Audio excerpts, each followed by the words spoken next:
That's pretty amazing work. They managed to cover in 10 minutes what took me 1,200 pages. It was an extraordinary first season, and I want to bring out some of the people who made it so extraordinary. So I'll bring them out one by one, and let's start with the Kingslayer, Sir Jaime Lannister.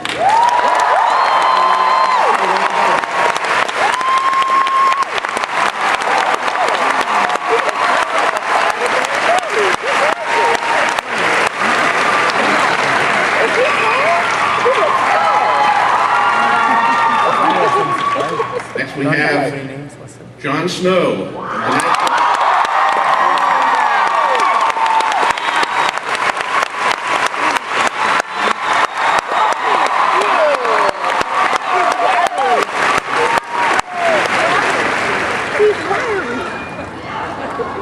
And the queen you love to hate, Cersei Lannister.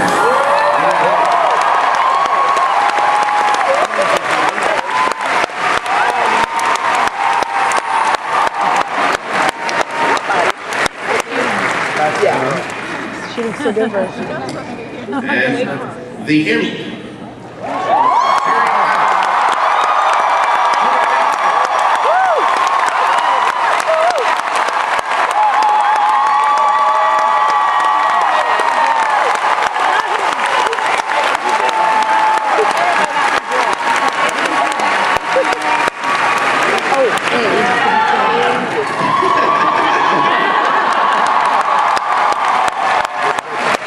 I want to see his panel tomorrow. Khal Drogo, chasing them out.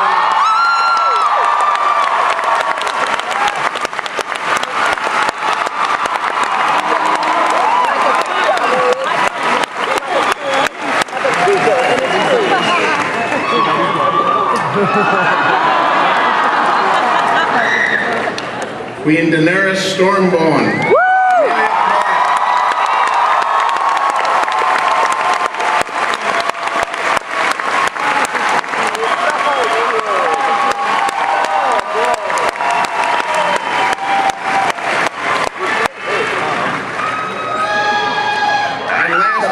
Not least, the two showrunners who have put all of this together and done such an amazing job.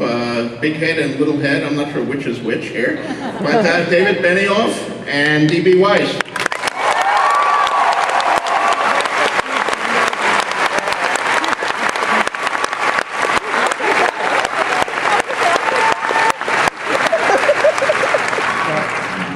So I have some questions for the crew here that I will be tossing to them one by one.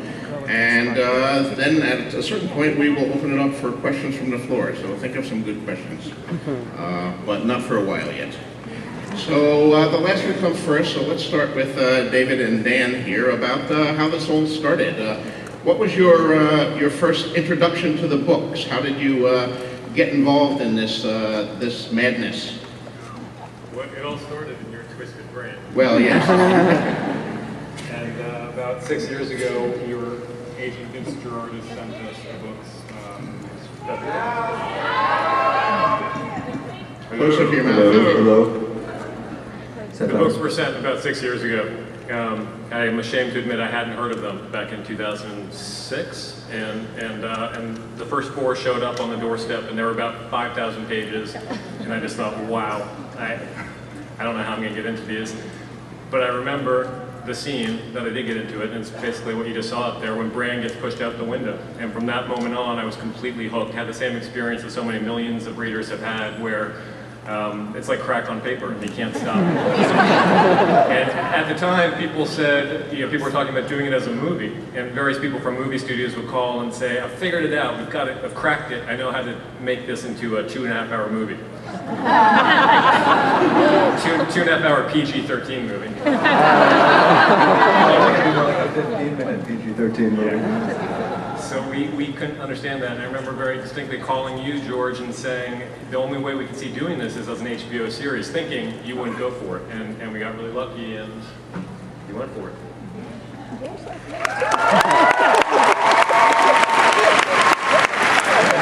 I think we're all very happy, and I think you folks are going to be very happy too that we did go that way.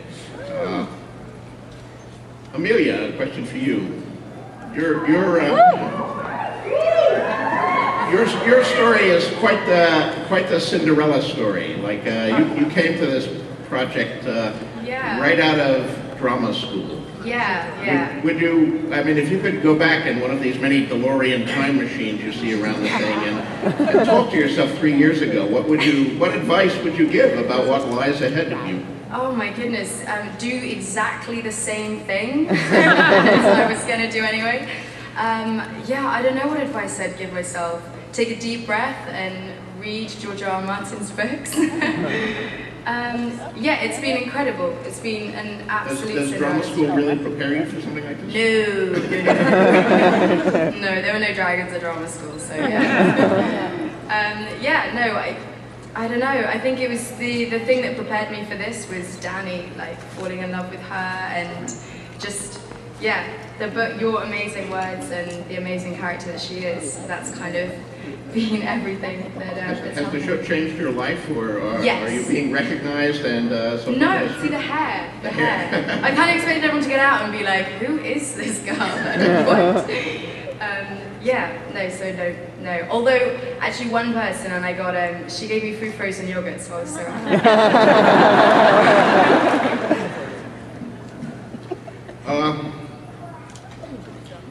One for you. You played a hero in the Saracana Chronicles. And now you're playing a character that many of these people hate. How is that different for you? How do you prepare for that as an actress? Which do you prefer? Well, it's kind of fun to be able to play a character who isn't trying to be morally good. So it's kind of fun, you know what I mean? I'm not playing to please anybody, but I have to say, people come out saying, I hate you. It's kind of horrible. I could handle it. Do you like Cersei? I love her. I think she's misunderstood. She loves her children. Yeah, she loves her children. That's right. Extremely mishandled.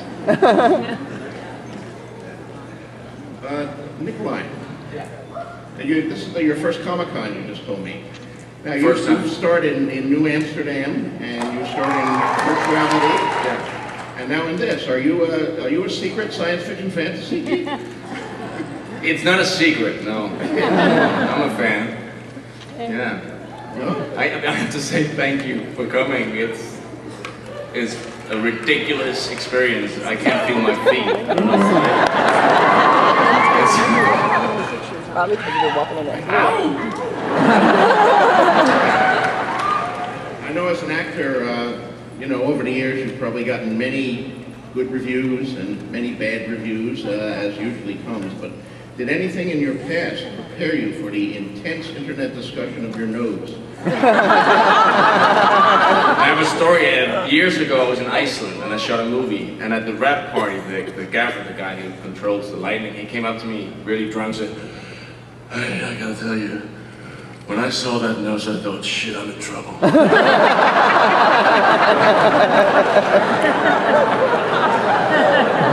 But I'm sitting here now. So.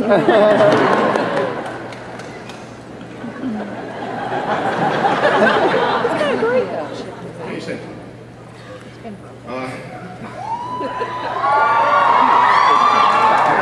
I have to ask you this one. I have a serious question, but first I have to ask you this one, because you are in the geek capital of the world here. And I know there's a question that's on the minds of half of the people here, which is, and I've got to ask it, who would win, Khal Drogo or Conan?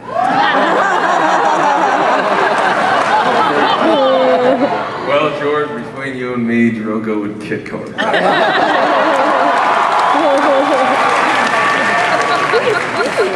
If Drogo were here, he'd probably say something like,